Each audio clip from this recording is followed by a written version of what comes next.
Welcome to today's Explainer. We're jumping right into a story that's, well, it's honestly equal parts chilling and completely heartbreaking. Picture this, okay? You're 13 years old, you're walking into a brand new school in the massive, bustling city of Mumbai. For most of us, that first day is, a mix of excitement, maybe some mild nerves. But for a young girl named Arya, it was different. Her day was just filled with this deep, heavy anxiety. And honestly, it was completely justified, though. Definitely not for the reasons you'd expect. Because there was this incredibly eerie presence just looming over this whole new chapter of her life. So who exactly was this shadow watching over Arya? Let's get right into this central mystery.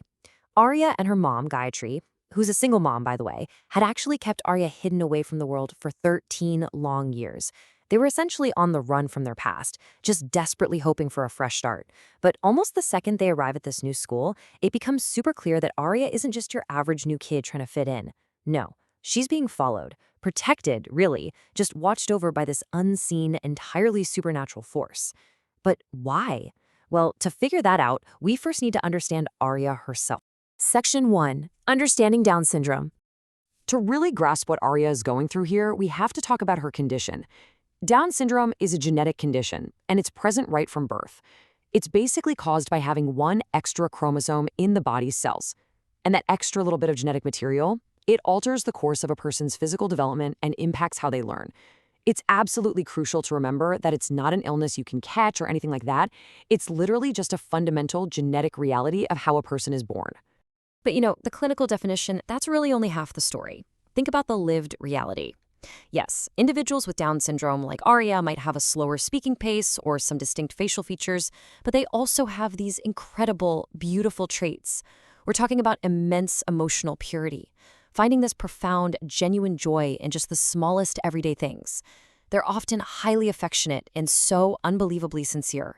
Despite any physical or developmental differences, people like Arya just possess these incredibly pure, loving hearts. She felt things so much more deeply than others, and her smile? Totally genuine. But unfortunately, bullies rarely ever look past the surface, do they? Section 2. The shadows strike back. And this is where that innocence we just talked about violently collides with some serious escalating cruelty at her new school. Just listen to the step-by-step breakdown. Step 1. 3 boys, Ayan, Raihat, and Kabir, specifically target her. They steal and actually tear up her favorite sketchbook right to her face, totally mocking her because her reaction time is a bit slow. Then, step 2. The adults, the authority figures who are supposed to help, they do nothing. Actually, scratch out, it's worse. The drawing teacher cruelly insults Arya in front of the whole class, just isolating her even more. And finally, step 3. The cruelty turns physically dangerous. These boys lock Arya in a pitch-black, windowless storeroom. They literally leave her in there, just choking on her own fear.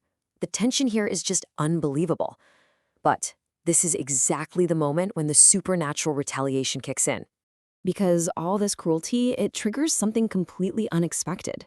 After the boys destroy her sketchbook, Arya is sitting there crying all alone. And suddenly, she feels this comforting hand on her shoulder. But when she turns around, nobody's there. Then she walks over to her bag, and no way, a brand new sketchbook has mysteriously appeared. And it isn't even empty. It's filled with these stunning new drawings of the sea, which happens to be her absolute favorite thing to draw. And down at the bottom, there's a signature, Deep and Arya. It's this eerie yet profoundly beautiful supernatural intervention. Clearly, some invisible force is looking out for her. But listen, this protector isn't just about comforting Arya. It is out for retribution. On one hand, we have the teacher's vile discrimination, literally calling Arya a demon and completely humiliating her. But on the other hand, we see the unseen protector's swift response. Crucial, highly important exam papers just mysteriously vanish right out of the teacher's possession. They search everywhere, but they are gone for good. In this massive professional failure, it gets that abusive teacher fired instantly. The message is pretty loud and clear. Do not cross Arya. And you better believe that warning applies to those bullies tenfold. After they lock Arya in that dark storeroom, things take a terrifying turn. Arya gets freed by this bright light, but later when those 3 boys are walking down a dark corridor, the lights start to flicker, and then they die. All of a sudden, the boys are lifted completely off the ground. They're pinned against the wall by this invisible force, literally choking in the dark. Then, a wounded, white shadow manifests right in front of them. The absolute scariest part, the shadow has these empty, hollow eyes, but its face, It looks exactly like Arya's. The spirit starts choking them, whispering that this is exactly how Arya felt when they tortured her. Section 3. The Tragic Twin Brother.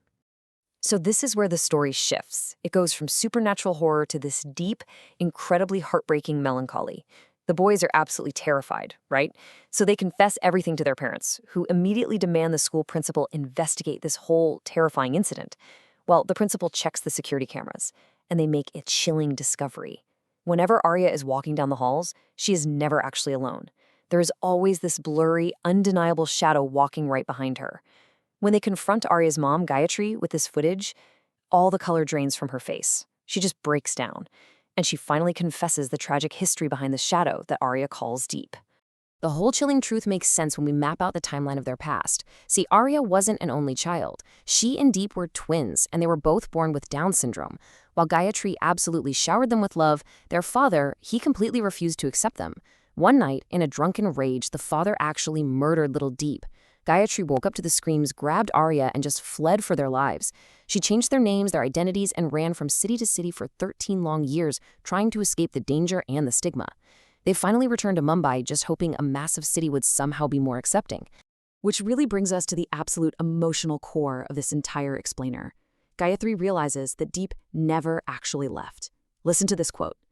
He was always there, staying behind to protect her. Deep's spirit lingered in the physical world for one singular reason. He stayed behind to act as a shield for his vulnerable sister. He was protecting her from the exact same cruelty and violence that had literally cost him his own life. The shadow was never a monster. It was just a brother's undying love. Section 4. Real Stars on Ours. Following that huge, profound revelation, those three boys finally wake up. They realize the gravity of their actions and the immense pain they caused. So they sincerely apologize. They buy Arya new sketchbooks, they share their lunch with her, and, get this, they actually become her real friends. And you know, when individuals with Down syndrome are met with that kind of support, instead of discrimination, the results are just boundless. Just think about this incredible potential. People with this condition have achieved massive success. We're talking acting and film, the music industry, professional modeling. Some have literally become founders of million-dollar companies or winners of major sports medals. They absolutely aren't defined by their limitations. They're defined by what they can achieve when society actually gives them a chance. And actually, this powerful real-world message is the core focus of a major upcoming film. There's this inspirational story titled Sitaare Zamee, which translates to Stars on Earth. It stars Amir Khan, and it's releasing in theaters on June 20th. It's really just a perfect opportunity to support media that champions these vital, incredibly inclusive themes. Which leaves us with one final, resonant thought to chew on today. We've seen firsthand how cruelty can create a literal living nightmare, but also how empathy can completely change a life. So when you look at the story of Arya, Deep, and even the bullies who eventually changed their ways, we really have to ask ourselves, will you choose to be the monster in someone's story or the light that guides them out of the dark? Ultimately, the choice of how we treat those who are a little different is entirely up to us. Thank you so much for joining me for this explainer, and I really hope it gave you a lot to think about.